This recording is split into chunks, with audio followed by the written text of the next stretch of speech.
Local government revenue collection countrywide has been declining from 2008 financial year until 2010-2011, where last local governments collected 118 billion shillings in 2008-2009. They only managed 111 billion shillings in 2010-2011 financial year.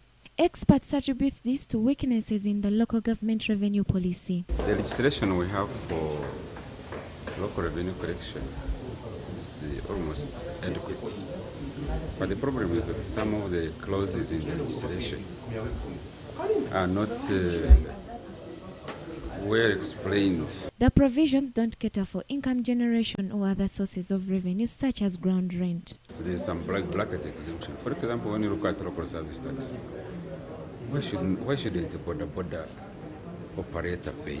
Because when we talk of a border operator, it's not this person who runs who rides the border. It is the owner. The owner should actually pay.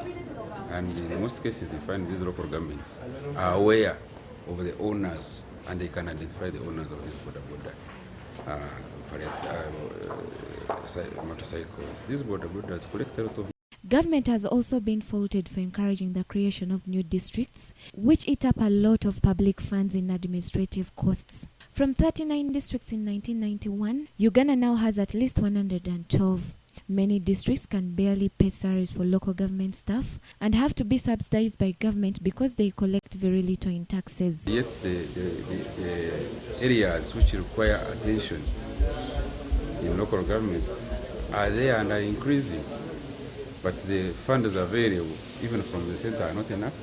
And even from our own sources, we cannot collect it enough. The transfer of funds from the central to local governments has also not been rising in real terms, and as such, the provision of services has substantially declined. Analysts say this is the time to amend the local revenue policy and laws to include some of the revenue sources which were scrapped, like graduated tax, which was removed over 10 years ago. Because when we begin disguising it and this, because it is politically sensitive, it may not have impact. We recommend that graduated tax be reinstated. Then it can generate a debate from there. What the policy should be, how do you encourage better drinking water? The whole of unfairness with tax.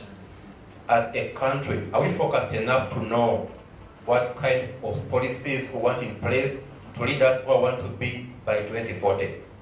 And this spans across taxation, tax policies, even policies on all other sectors of the economy need to be looked at and harmonized.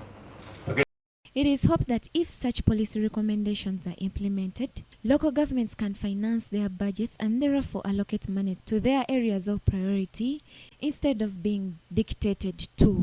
Nabakoze Lydia, NBS Television, Business.